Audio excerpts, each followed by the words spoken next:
बिस्मिल्लाहिर्रहमानिर्रहीम। अस्सलाम वालेकुम डियर स्टूडेंट्स। आज के लेक्चर में हम चैप्टर नंबर 6 की मिसलेनियस एक्सरसाइज का क्वेश्चन नंबर 2 स्टार्ट करेंगे।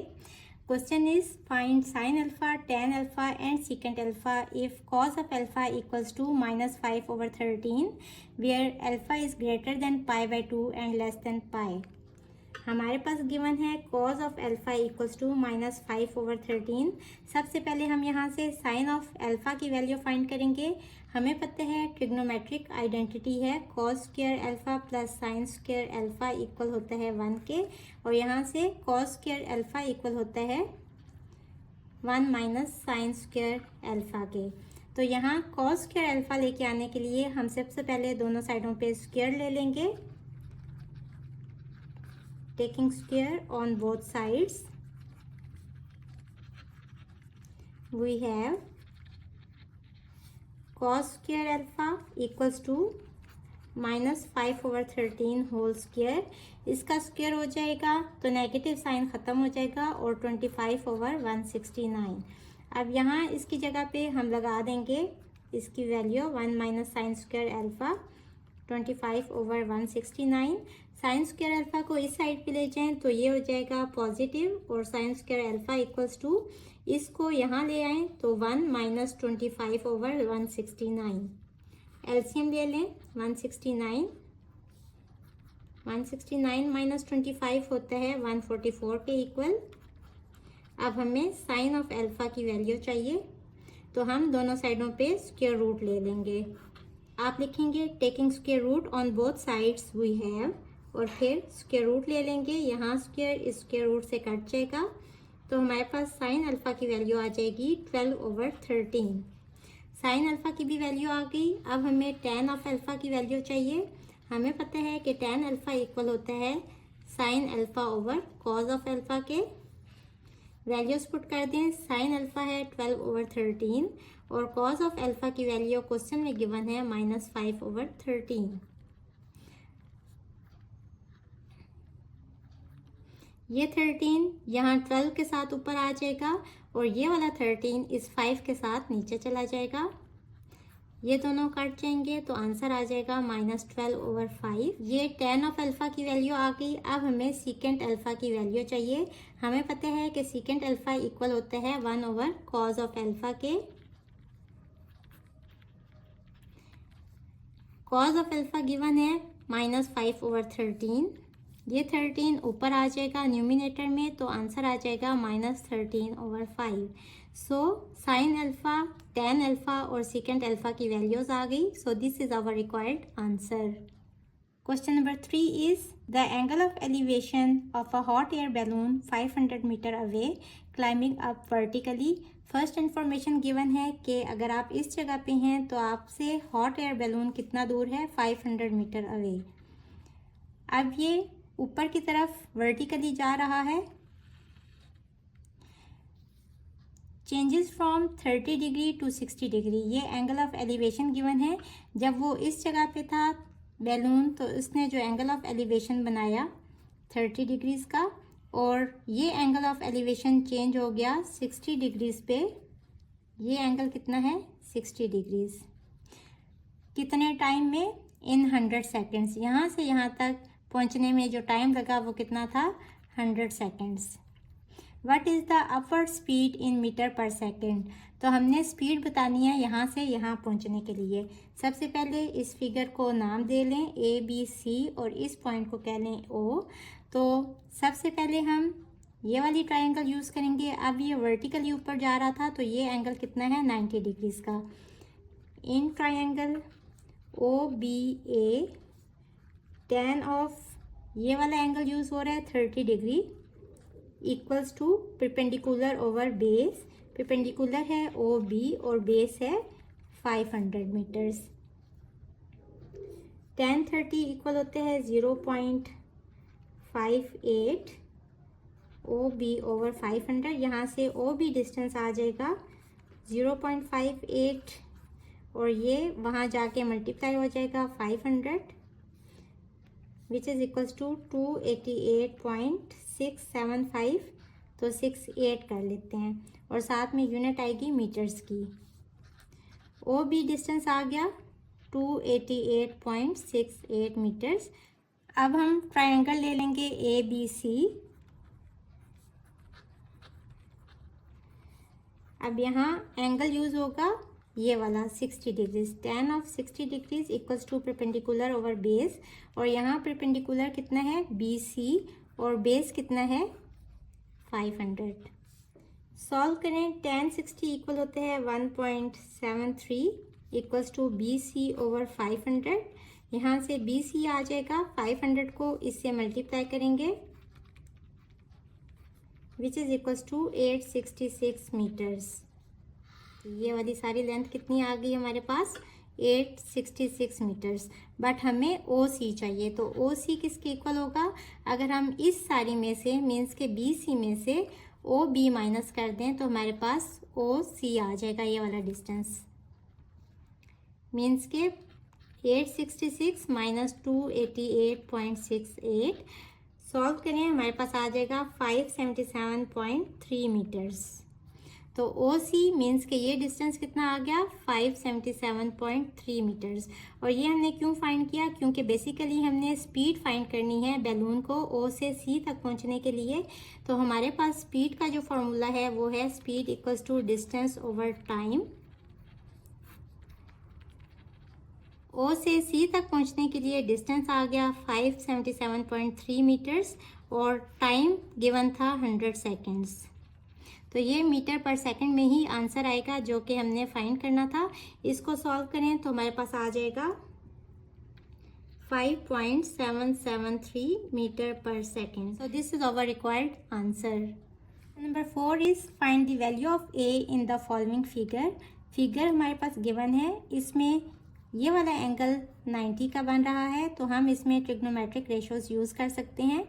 और देखें, अगर हम ये वाली ट्रायंगल लें ए बी डी,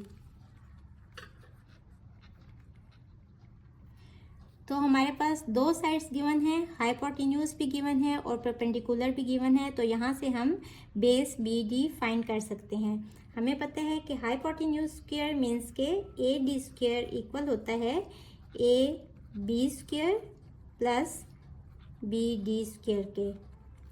यहाँ से ए डी है 16, तो 16 का स्क्वायर इक्वल हो जाएगा ए बी की वैल्यू है 10 स्क्वायर प्लस बी डी की वैल्यू गिवन नहीं है, तो ये हमने फाइंड करनी है। यहाँ सी डी जो है ये ए है और ए की वैल्यू हमने फाइंड करनी है।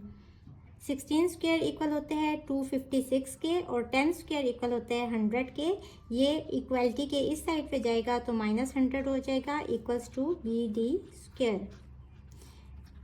बी डी स्क्वायर इक्वल आ जाएगा 256 माइनस 100 इज 156।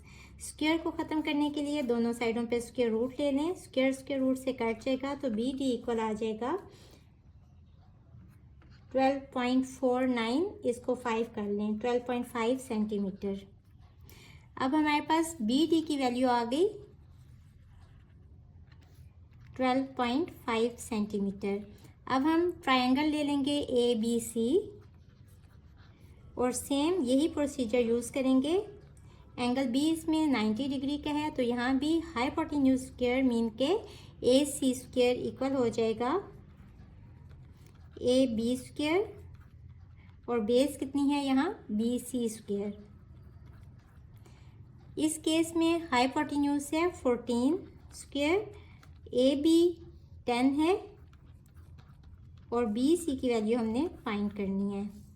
14 स्क्वायर इक्वल होता है 196 के और ये 10 स्क्वायर इस साइड पे आके हो जाएगा -100 equals to B C square. और यहाँ से बी सी स्क्वायर इक्वल आ जाएगा 196 माइनस 100 इज 96। स्क्वायर ख़त्म करने के लिए दोनों साइडों पे स्क्वायर रूट ले लें, स्क्वायर स्क्वायर रूट से कट जाएगा तो यहाँ से बी सी की वैल्यू आ जाएगी 9.798 centimetres.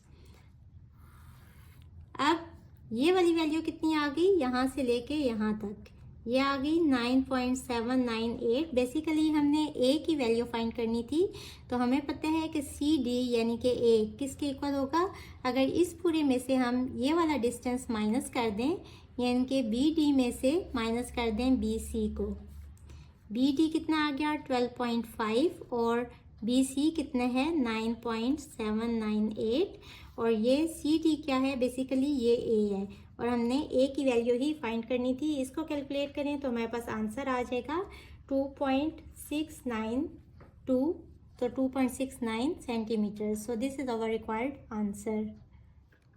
Question number 5 is the area of a right angle is 50 centimeter square. Find the lengths of the sides and hypotenuse of the triangle. हमारे पास एक ट्रायंगल गिवन है और उसका एरिया कितना गिवन है 50 सेंटीमीटर स्क्वायर। हमने इसका हाइपोटेन्यूज और इसकी साइड्स की लेंथ फाइंड करनी है। हमें पता है कि एरिया का फॉर्मूला होता है ट्रायंगल के लिए 1/2 base into height which is equals to 50 centimetre square. अब ये चूंकि एक राइट एंगल ट्रायंगल है तो इसका एक एंगल 90 डिग्री का होगा और इसका एरिया किसके इक्वल होता है 1/2 बेस इंटू हाइट और हाइट इसमें क्या है परपेंडिकुलर है तो हम इसको लिख सकते हैं 1/2 base into perpendicular 1/2 base into perpendicular equals to 50 centimetre square और इस 2 को यहाँ ले जाएं क्रॉस मल्टीप्लाई होगा यहाँ आके मल्टीप्लाई हो जाएगा तो बेस इंटू परपेंडिकुलर इक्वल आ जाएगा 50 into 2 is 100 centimetre square. Question का थोड़ा सा पार्ट मिस हो गया, यहाँ था one of its angle is 45 degree तो यहाँ 45 डिग्री का अगर एक एंगल है तो दूसरा एंगल हम कैसे निकाल सकते हैं। हमें पता है कि sum of all angles of a triangle equal होता है 180 डिग्रीज के और एक एंगल ए हमारे पास है 45 डिग्रीज और एंगल बी है 90 डिग्री तो यहाँ से हम एंगल सी कैलकुलेट कर सकते हैं। वैसे भी आप देखें कि इन तीनों का सम कितना होता है 180 के इक्वल।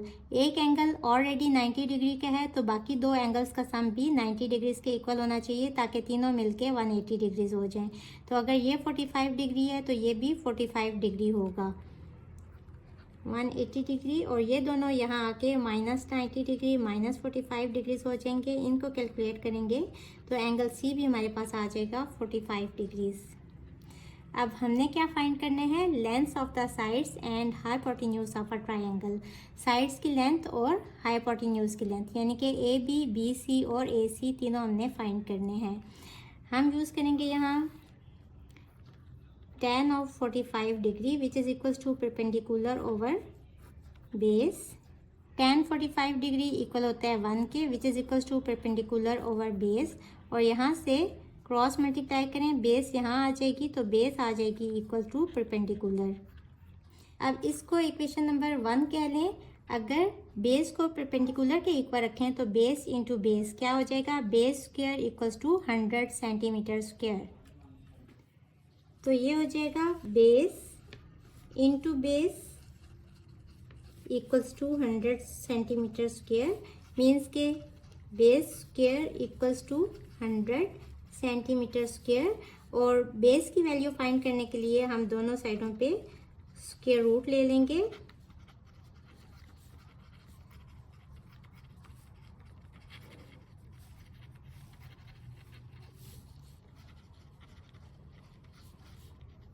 यहाँ स्क्वायर रूट से कट जाएगा और 100 सेंटीमीटर स्क्वायर का जब स्क्वायर रूट लेंगे तो ये आ जाएगा 10 सेंटीमीटर।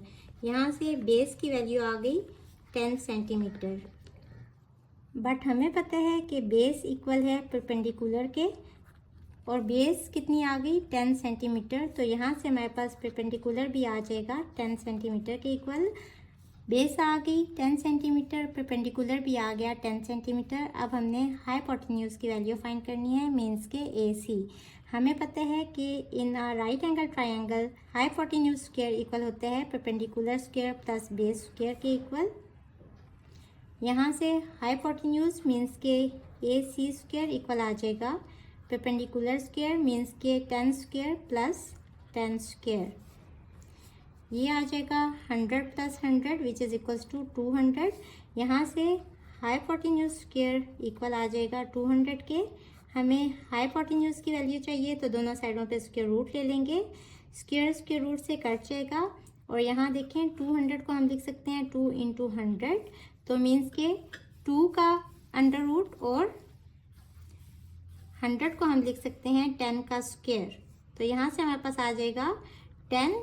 जब इसका अंडर रूट लेंगे तो स्क्वायर अंडर रूट से कट जाएगा और इसका साथ में as it is square root आ जाएगा। तो यहाँ से हाइपोटेन्यूज की वैल्यू आ गई 10 अंडर रूट 2, बेस और परपेंडिकुलर की वैल्यू आ गई 10 centimetre. So these are our required answers. Hopefully बच्चों आपको आज के लेक्चर की समझ आ गई होगी। अगर आप मेरे चैनल पर नए हैं तो मुझे लाइक करें, सब्सक्राइब करें और बेल आइकन को प्रेस कर दें ताकि अपकमिंग वीडियोस आपको मिलती रहें। इसके साथ ही मुझे दें इजाज़त। अल्लाह हाफिज़।